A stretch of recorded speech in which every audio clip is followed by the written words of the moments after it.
এলাম, দেখলাম, জয় করলাম। দিল্লির জার্সিতে মোস্তাফিজের ৩ ম্যাচের গল্পকে এভাবেই সংজ্ঞায়িত করা যায়। গুজরাটের বিপক্ষে ২০ রান খরচ, মুম্বইয়ের বিপক্ষে রোহিতের বিগ উইকেট নিয়ে মোট ৩০ রান দিয়ে উইকেটের খাতা খোলেন মোস্তাফিজ।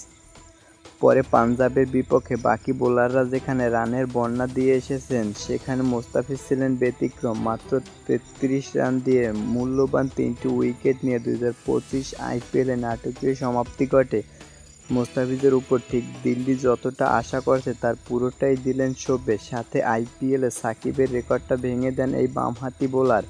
জয়পুরের মাঠে যেখানে দিল্লির পাওয়ার কিছুই ছিল না, দুর্দান্ত মৌসুম শুরু করে ও শেষে হতাশা নিয়ে প্লে অফ থেকে ছিটকে গেছেন। তাই পাঞ্জাবের বিপক্ষে একটি জয় নিয়ে শেষ করতে চেয়েছে, আর হলো তাই। জিতল দিল্লি, কারণটা ছিলেন মোস্তাফিজ।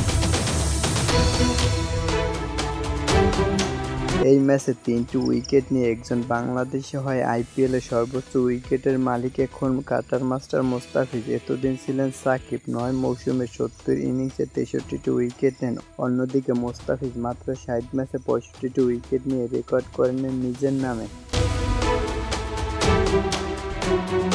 যদিও শেষ বলে আরও একটা উইকেট নেওয়ার সুযোগ ছিল, কিন্তু স্টোনিসের কারণে আর হলো না।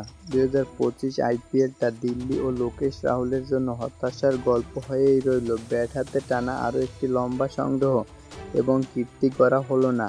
এই ব্যাটার ২০১৮ থেকে ২০২৫ আসরে ৫০০+ রান তোলেন। অন্যদিকে পাঞ্জাবের অধিনায়কও এই আসরে দারুণ ব্যাটিং করছেন, বিপক্ষেও ফিরতি তুলে নেন।